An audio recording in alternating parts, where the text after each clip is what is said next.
G'day there and welcome back to the Rayside. My name is Hannah and today I'm going to be giving you my review of Season 3, Episode 5 of The Bad Batch.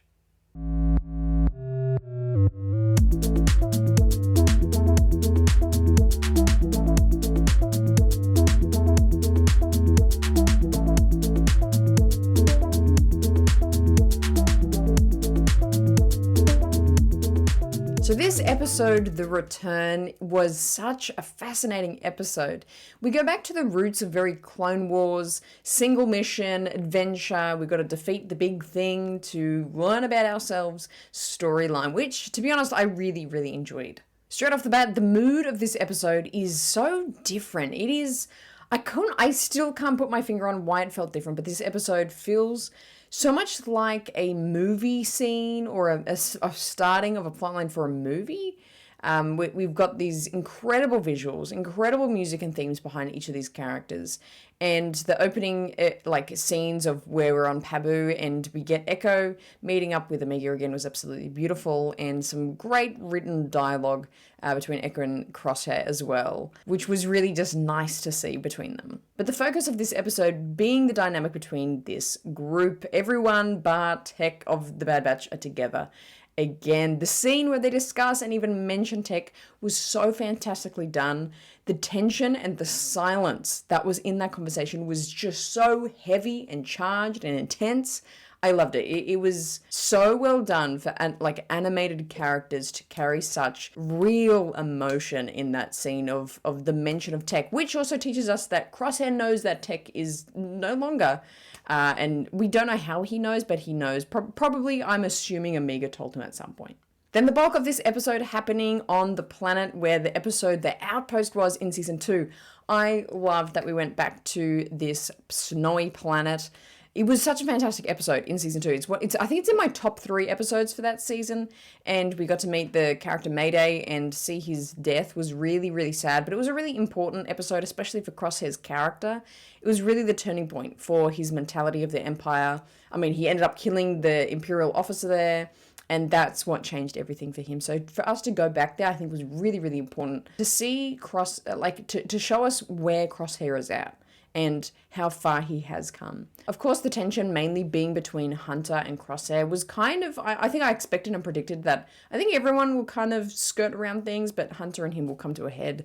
And rightfully so, they had some really charged conversations, which I think needed to happen. They're the most direct of them, and Hunter, we see the insecurities of Hunter maybe a little bit coming out, and the line of, I hadn't thought of this, but the line that Crosshair had about he's upset because he wasn't the one to save Omega and that Crosshair was.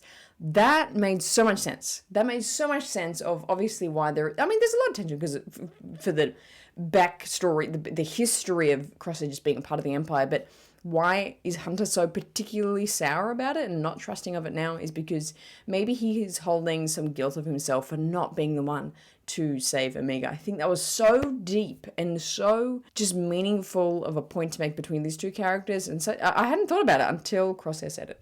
Like I said at the start, it was such a good, just classic adventure mission episode. You can kind of see it happening. The big worm, we got to stop it.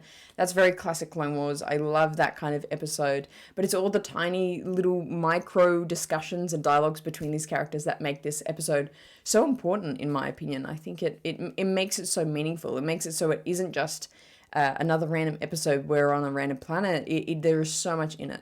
Especially the scene where Crosshair is seeing the old clone helmets, and particularly that of Mayday's, and puts it up on the box, and you see his reflection, you see his contemplation.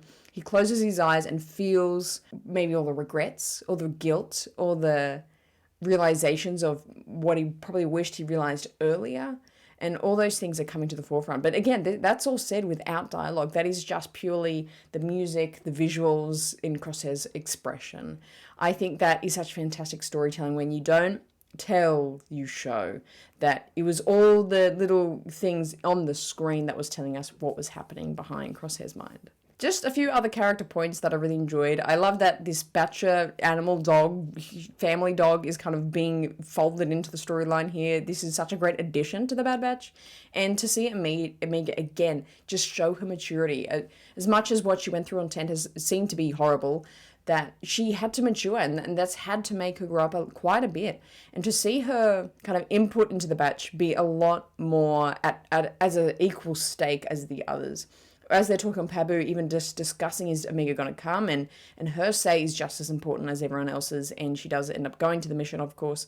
But I just love that she's been shown as more of a mature and equal character in this episode. The main thing that I got from this episode that I think I really loved is that we're coming back to this very Star Wars style of this is a lesson about hope, and this is a lesson about learning from mistakes, but turning to the light, which is so Star Wars. That is the core of what came from the original trilogy to the rest of Star Wars media, is this idea of hope and having hope. This is shown so perfectly in the dialogue at the end of this episode between Crosshair and Hunter, where they're accepting each other, that they made mistakes and there's things in their past they wish they didn't do, but it's all about creating a better future for themselves. I think that's such an important lesson, life lesson, that Star Wars has always been, that's been the cornerstone of its storytelling.